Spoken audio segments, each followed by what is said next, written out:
A former colonel who served decades ago in the Somali National Army was convicted Tuesday in a U.S. court. There's more to the fraud story, and he's a Somali-American refugee and naturalized U.S. citizen who lives in Maine. Federal agents have just carried out one of the most sophisticated crackdowns on Somali warlords in U.S. history. Yusuf Abdi Ali is an accused war criminal facing a civil trial in Virginia. Men who evaded justice for decades and quietly blended into Somali-American neighborhoods were finally taken into custody.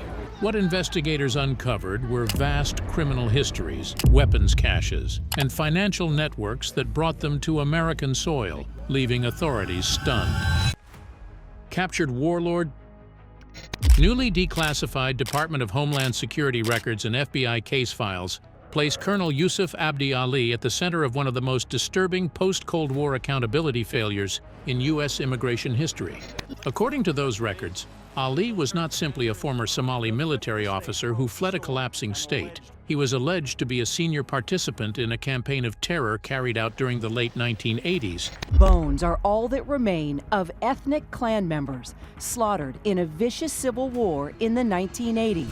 When Somalia was descending into civil war under the regime of President Mohammed Siad Barre. At the time, Ali served as a high-ranking officer in the Somali National Army, operating in the country's northwest regions during a brutal counterinsurgency against the Isaac clan. Evidence of the brutality carried out by the government regime in Somalia. Witness statements, human rights reports, and later U.S. investigative summaries describe a pattern of mass arrests, summary executions, torture, and disappearances.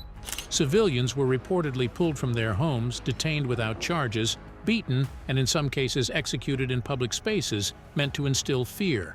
We documented cases where people were sentenced to life imprisonment simply under a tree. There's no investigation, there's no legal defense. Survivors later told investigators that Ali's units operated with near total impunity and that orders flowed directly from commanding officers rather than rogue soldiers acting alone. 2 men were caught, tied to a tree. Oil was poured on them, and they were burned alive. Ironically, before these alleged crimes occurred, Ali had received formal military training in the United States. U.S. government records confirm that he attended professional courses for foreign officers at American military facilities, part of Cold War security cooperation with Somalia. That training exposed him to U.S. military doctrine, logistics, and command structures. When the U.S. military trained the best and brightest of its allies, the chosen one from the Somali army was Yusuf Abdi Ali. Knowledge that later enhanced his authority within Somalia's armed forces. At the time, Somalia was still considered a strategic partner, and Ali was viewed as a conventional officer in a friendly government. As Somalia collapsed in the early 1990s, Ali fled the country along with thousands of others. But unlike most refugees, he carried a past that would later haunt multiple immigration systems. His first known stop was Canada, where Somali media outlets and members of the diaspora quickly identified him as a suspected war criminal. Yusuf Abdi Ali is an accused war criminal facing a civil trial in Virginia, alleging he's responsible for atrocities. Public pressure mounted, and Canadian authorities opened an investigation into his immigration status. Facing scrutiny and potential legal consequences, Ali was deported from Canada in the early 1990s. That deportation did not end his efforts to resettle in the West. Instead, Ali eventually entered the United States. According to DHS findings, he obtained legal status by submitting immigration applications that denied any involvement in persecution, torture, or extrajudicial killings. Those denials were critical. All I can say to you, I can't do that to my people. That's false, that's untrue. I have never did anything wrong to any Somali. U.S. immigration law bars individuals who participated in such acts, but enforcement depends almost entirely on truthful self-reporting, mainly when crimes occurred overseas in failed states with limited documentation. For years, Ali's past remained buried. By the early 2000s, he was living quietly in Virginia. He married, raised children, and blended into suburban life. He found work as a private security guard at Washington Dulles International Airport, a position that required background checks, and federal vetting. Ali's current employer, Master Security, says he had to go through an FBI background check and a TSA assessment to get the job. Records later confirmed that nothing in those checks flagged his history. The crimes alleged against him had taken place abroad, decades earlier, and were not recorded in any centralized U.S. criminal database. For several years, he worked in close proximity to sensitive infrastructure without interference. Ali also worked as a rideshare driver for Uber and Lyft in the Washington, D.C. suburbs for roughly a year and a half. While awaiting trial, he has been driving for Uber. Wally? Yes, sir. He's just coming now. Passengers entered his vehicle unaware that federal agencies were quietly reviewing allegations that tied him to mass violence overseas. The silence eventually broke in 2016. That year, a civil lawsuit was filed in a U.S. federal court under the Torture Victim Protection Act. The plaintiff, a Somali man, accused Ali of torturing him in 1987. According to the complaint, Ali ordered the victim beaten, shot him personally, and directed guards to dispose of his body after assuming he was dead. The man survived and eventually made his way out of Somalia, carrying injuries and memories that followed him for decades. The lawsuit did not produce a criminal conviction, but it did something just as significant. A civil jury in the suburb of Washington, D.C. found him responsible for the torture of Farhan Mahmoud Tani Warfa. It reopened Ali's past in the public record. Media coverage reignited scrutiny. Human rights groups renewed calls for accountability. Federal investigators revisited immigration files that had gone unchallenged for years. In 2020, Homeland Security investigations arrested Ali once again, this time on immigration-related charges tied to fraud and misrepresentation. Authorities concluded that he had lied repeatedly to obtain and maintain legal status in the United States. The arrest coincided with a broader federal effort targeting Somali-linked financial and weapons networks operating inside the country, signaling a renewed focus on unresolved cases from the Civil War era. So those companies not reveal the fact that you are accused of torture and murder and about to face a trial here for basically terrorizing communities? By 2024, deportation proceedings were complete. Ali was removed from the United States, ending a decades-long chapter that stretched from Somalia's military campaigns to American suburbia. No U.S. court ever fully adjudicated the underlying war crimes allegations, mainly because of jurisdictional limits and the age of the crimes. But the record left little doubt about one thing. The system had failed to detect him for years. Ali was not an isolated case. Across the Somali diaspora, other former commanders and militia leaders quietly rebuilt their lives abroad, working ordinary jobs, raising families, and avoiding scrutiny, until investigators caught up with them. The judge inside Bahre's killing machine. While Yusuf Abdi Ali operated as a battlefield commander, Abdi Ali Nur Muhammad sat behind a desk inside the Bahre regime's military justice system, where a single signature could determine whether someone lived or died. By the late 1980s, Somalia's military courts had ceased to function as courts in any meaningful sense. The country was under emergency rule and legal protections had collapsed. Defendants were not entitled to lawyers. Evidence was rarely presented, and verdicts were often predetermined by military intelligence. Judges were not expected to weigh guilt or innocence. They were expected to authorize punishment, and Nur was one of those judges. Back home, he's known as Judge Ali Nur. He sentenced dozens of people to death. For at least 15 months, he presided over a military courtroom located on the second floor of a police station in Hargeisa. This city had become a focal point of the regime's campaign against the Izak clan. As chairman of the military court, Nur held unilateral authority. His approval alone was sufficient to issue death sentences, and according to later testimony, he exercised that authority repeatedly. Some victims were reportedly dragged directly from the courtroom to the yard below and executed within minutes. Others were taken to nearby hills or remote areas and killed by firing squads. Several witnesses later stated that many of those condemned were teenagers or young men detained during mass sweeps. By the time the Bahre regime collapsed and Somalia descended into full-scale civil war, Nur had already fled before he could be held accountable. Records show that he arrived in the United States in June 1990. From there, he traveled to Ontario, Canada, where he encountered little resistance in the refugee process. 2 years ago, Abdi Ali Nur Mohammed came to Canada as a refugee, claiming he was persecuted in Somalia. In his asylum application, he presented a carefully constructed narrative that hid his role in the fallen government. He claimed that he had fallen out with the Bar regime in May 1988. According to his account, he had been imprisoned and tortured for refusing to sentence a group of Isaac elders to death. Are accused of terrorizing the Isaac people, torturing them, burning their villages. At the time, there was little ability to challenge that claim. Somalia had no functioning central government. Court records were inaccessible or destroyed. Witnesses were scattered across refugee camps. Canadian and U.S. immigration systems relied heavily on applicants' sworn statements, and Nur's version went largely untested. Canada's immigration policy is symbolic of the country itself. For years, he lived quietly until the early 2000s, when the U.S. immigration authorities began revisiting asylum cases related to the Barre era.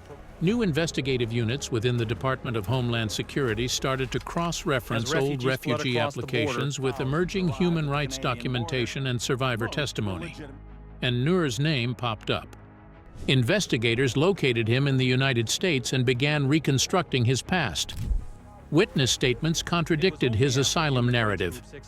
Survivors identified him as the presiding judge who had signed death warrants, not as a man who had refused to do so. Reports placed him consistently in Hargeisa during the period when executions were at their peak. In June 2003, an immigration judge in San Diego issued a deportation order against Nur. The ruling concluded that he had participated in the persecution of civilians and was therefore ineligible for asylum or any other form of protected status under U.S. law. These are notorious human rights abusers, and I find it difficult. Unlike many later cases, Nur did not pursue prolonged appeals and was deported from the United States shortly thereafter because Somalia remained unstable. Details about his exact whereabouts after removal are limited. What is known is that he did not return to any position of public authority. His removal effectively ended his ability to live under the protection of Western asylum systems, closing the legal pathway he had used to shield himself for more than a decade.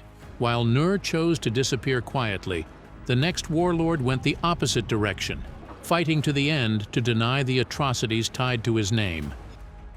The Enforcer. Mohammed Hassan Ismail Farah did not operate on the battlefield or inside courtrooms like some of his contemporaries under Siad Barre's military regime. Instead, his power existed in the spaces where sentences became suffering.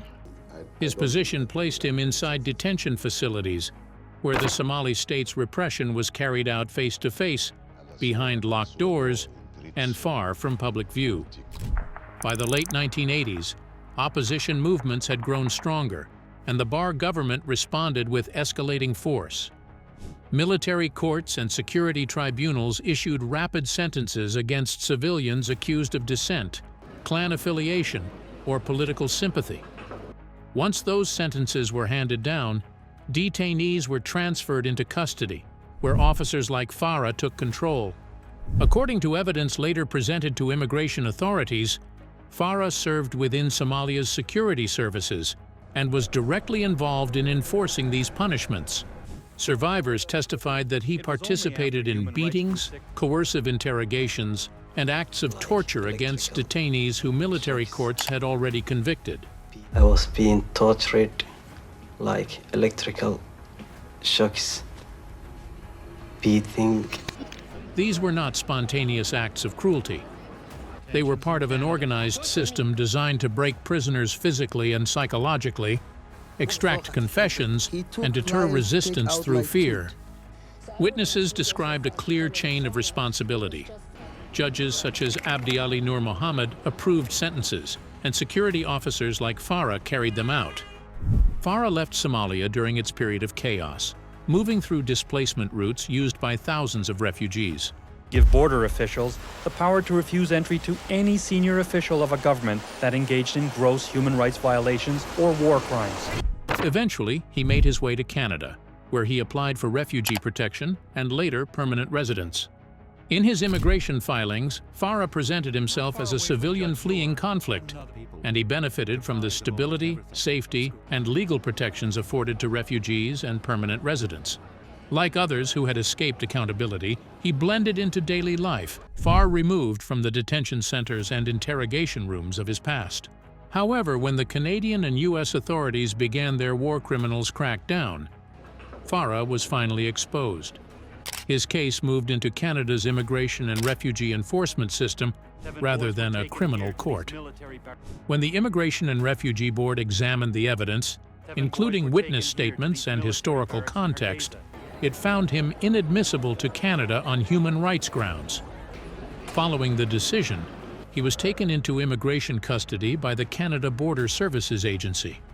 Surprisingly, Farah challenged the ruling through multiple appeals, arguing against deportation and seeking to remain in Canada, but each appeal failed. Reviewing bodies consistently upheld the original finding, emphasizing that participation in torture places an individual outside the protections of immigration law. Authorities also determined that the seriousness of the crimes outweighed any humanitarian considerations that might otherwise delay removal.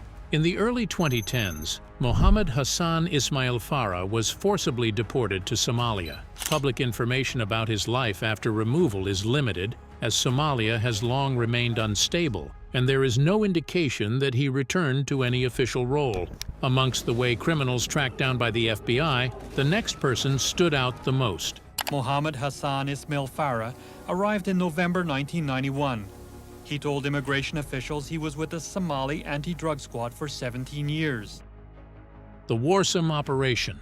After the public withdrawal of American troops from Somalia in the mid-1990s, Washington dramatically shifted its approach to the region. Large-scale military deployments ended, but they were replaced by quieter, more precise intelligence-driven counterterrorism operations. In Middle Shabelle region, cheering a military operation carried out by the government forces in the last hours. Rather than chasing militias across failed states, the United States began mapping networks, money, weapons, couriers, and facilitators who kept extremist movements alive long after the battlefield chaos faded. One of the first truly high-value figures caught under this new doctrine was Ahmed Abdulkadir Warsame. Warsame was not a traditional warlord. He did not command columns of fighters or control territory as figures like Yusuf Abdi Ali once did. Instead, he occupied a role that proved far more dangerous to U.S. security interests. Warsame was a connector, a man who linked Somalia's militant groups to the broader global jihadist ecosystem.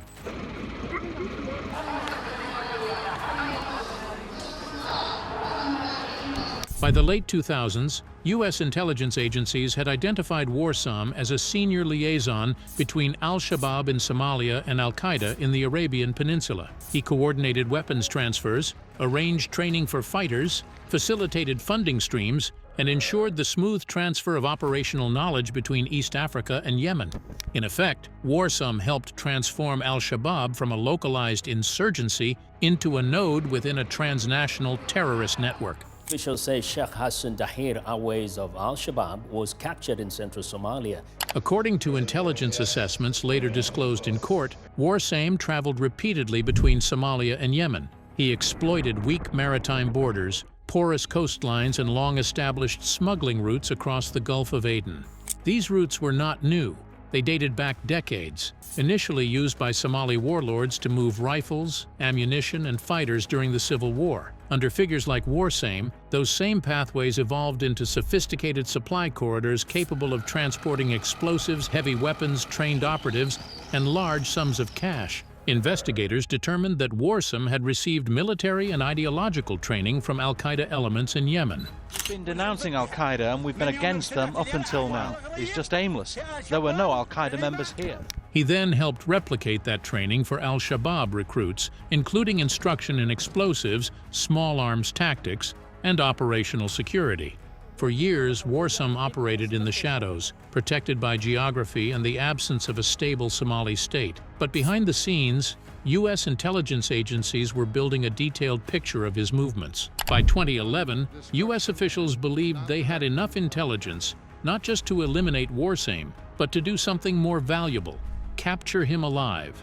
In April 2011, instead of launching an airstrike or using proxy forces, the United States opted for direct capture. In a joint operation involving U.S. military special operations forces, Warsame was intercepted at sea in the Gulf of Aden while traveling between Yemen and Somalia. The operation was conducted quietly without public announcement. Many regard him as a spiritual leader of the militant group Aways reportedly arrived in after escaping from the southern town of Brava. Warsame was taken into custody aboard a U.S. naval vessel and removed entirely from the region. For nearly 2 months, Warsame was held at sea under lawful military detention authorities.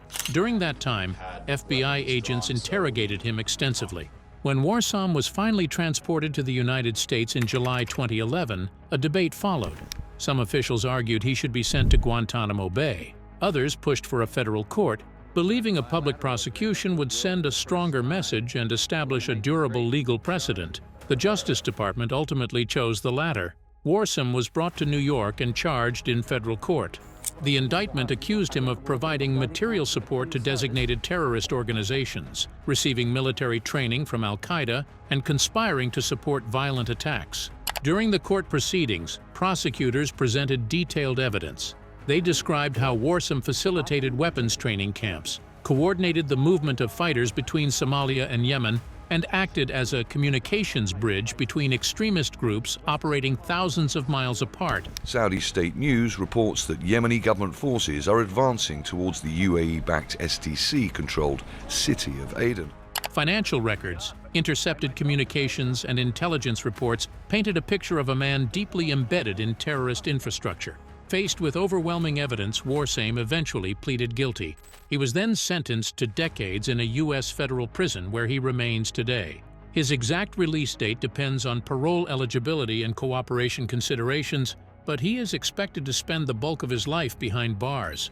The impact of his arrest rippled outward, helping identify additional facilitators, financiers, and arms brokers operating across Africa, the Middle East, Europe, and North America. By the mid-2010s, ICE, the FBI, and the U.S. Treasury Department intensified efforts to identify Somali nationals living abroad who had supported militias, trafficked weapons, or concealed violent pasts. Immigration fraud became a primary enforcement tool. Individuals who could not be prosecuted for battlefield crimes were arrested for lying on visa applications, asylum forms, or residency paperwork, the same pathway used decades earlier against figures tied to the Barr regime. But even as Warsame sat in a U.S. prison, investigators knew the work was unfinished. The most entrenched players, the financiers, arms brokers, and commanders who had learned from decades of pursuit were still out there, and the United States was fast closing in on the remnants of older power structures, including figures who had survived since the days of Siad Barre. Chasing the logistical web. Abdiweli Mohammed Yusuf's rise through the ranks of Somali militancy was built behind the scenes through logistics, money, and access. By the early 2020s, U.S. intelligence agencies had identified him as a central facilitator whose work sustained violent operations long after individual commanders were killed or displaced. According to intelligence assessments, Yusuf was linked to multiple extremist organizations operating in Somalia. Forces from Somalia's semi-autonomous Puntland region have captured swaths of territory from the Islamic State, including Al-Shabaab and ISIS Somalia. His network supplied assault rifles, ammunition, explosives, and communications equipment to cells operating in Puntland, Somaliland, and southern Somalia. Yusuf's rise also coincided with the fragmentation of Somalia's security landscape. As regional authorities struggled to control ports, roads, and border crossings, he exploited long-standing smuggling routes once used by clan militias and arms traders. His men crossed the Gulf of Aden under the cover of legitimate fishing operations. Trucks moved cargo through remote checkpoints using forged paperwork and bribing guards. Couriers carried cash and encrypted devices between safe houses. As pressure on militant leaders increased, Yusuf made a critical decision. He left Somalia. Using forged identity documents and assistance from facilitators he had previously paid, he exited through regional transit hubs and eventually made his way abroad. By the time American agencies began tracing his activities, Yusuf had already established a low-profile life outside Somalia. blending into diaspora communities while continuing to direct operations remotely.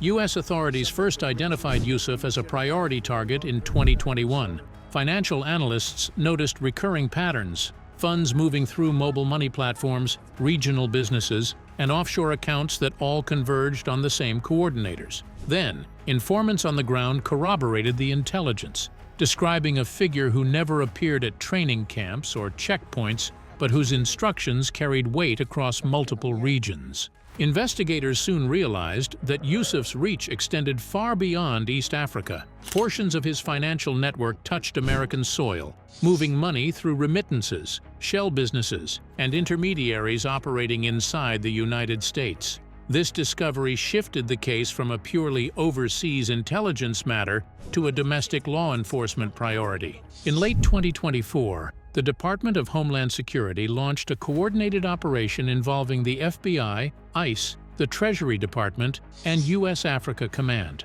Now, the command of the U.S. Africa Command, which oversees U.S. military operations across the continent. The strategy was not to target Yusuf with a single strike, but to dismantle the entire structure supporting him. Surveillance mapped his travel patterns. Subpoenas traced his financial flows. Regional partners monitored his contacts. Quietly, the case tightened. By mid-2025, authorities had a clear picture of Yusuf's movements, safe locations, and trusted aides. In July, coordinated raids were carried out simultaneously in Somalia and abroad. Puntland security forces moved on logistical hubs connected to Yusuf's supply chain, while U.S. agencies targeted locations tied to his financial and operational coordination.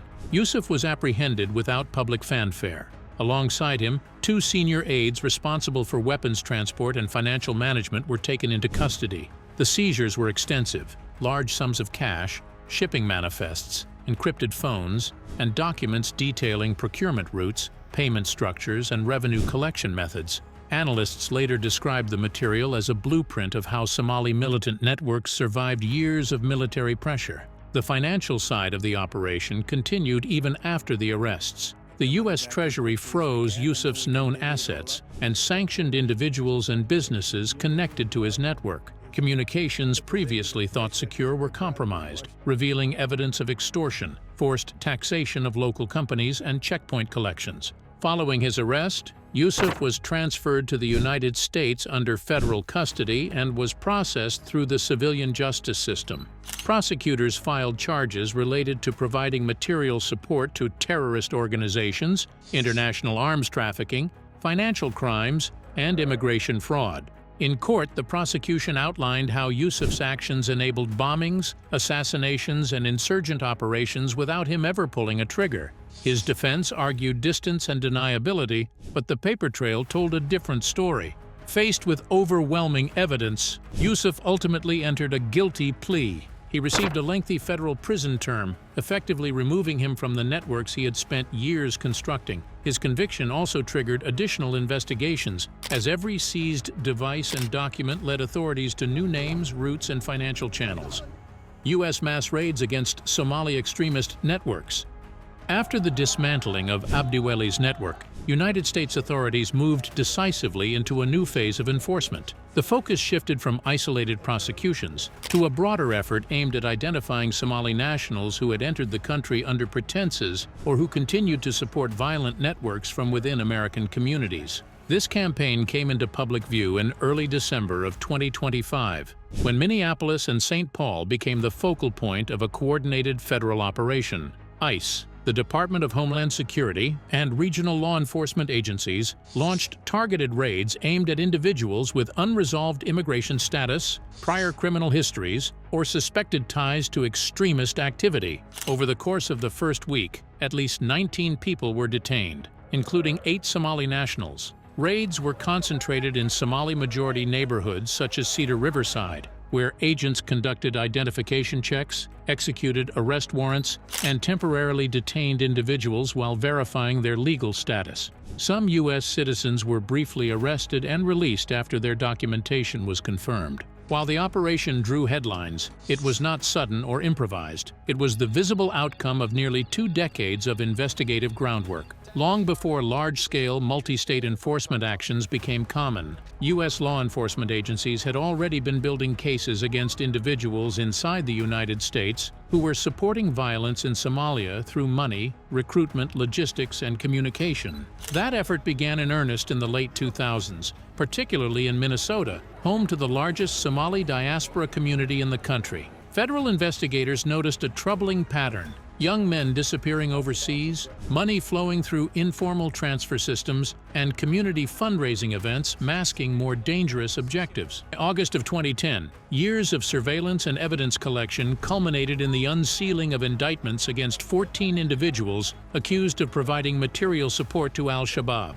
Among the most prominent defendants were Amina Farah Ali and Hawa Mohammed Hassan, both naturalized U.S. citizens living in Minnesota. Federal agents arrested them in Rochester after executing search warrants that uncovered financial records, phone logs, and communications detailing coordinated fundraising efforts. Prosecutors alleged that the women had solicited donations through door-to-door campaigns and teleconferences, often telling contributors the funds would support humanitarian relief. In reality, investigators said, the money was routed to al-Shabaab operatives in Somalia. Financial tracing linked these collections to known extremist intermediaries, establishing a direct connection between community-level fundraising in the U.S. and violent operations overseas. Between 2009 and the early 2010s, approximately 18 individuals in Minnesota alone were charged in related cases. Some were accused of sending funds, others of facilitating travel or recruitment. Several defendants pleaded guilty. Others were convicted at trial. Sentences range from multiple years to decades in federal prison, reflecting the seriousness with which U.S. courts treated material support offenses. Parallel investigations unfolded in other states. In New Jersey, an FBI operation, later known as Operation Arabian Night, focused on Somali-American men attempting to leave the country to join extremist groups. Agents tracked travel plans, monitored communications, and coordinated arrests at airport terminals. The suspects were taken into custody before boarding international flights, their passports and travel documents seized as evidence. The arrests prevented their departure and eliminated potential combatants before they reached Somalia. As extremist groups adapted, so did U.S. enforcement methods. In later years, investigations increasingly relied on online surveillance, social media analysis, and preemptive arrests. In one notable case, a young Minnesota man, Abdisattar Ahmed Hassan, came under FBI scrutiny after repeatedly expressing support for extremist violence and attempting to travel overseas. Agents observed his behavior over time, documented his communications, and arrested him at Minneapolis-St. Paul International Airport before he could leave the country. Taken together, these arrests reveal a long, methodical domestic counterterrorism strategy. Rather than reacting only after attacks occurred, U.S. authorities focused on disrupting the financial, logistical, and recruitment pipelines that sustained violence abroad. Today, many of those arrested during earlier phases of the campaign remain in federal prison, having completed or begun long sentences for material support and conspiracy offenses. Others were deported after losing legal status. The communities in which these investigations unfolded continue to feel their impact, as enforcement remains active and intelligence monitoring is ongoing. Thanks for watching. Now check out the videos popping up on screen for more unbelievable stories.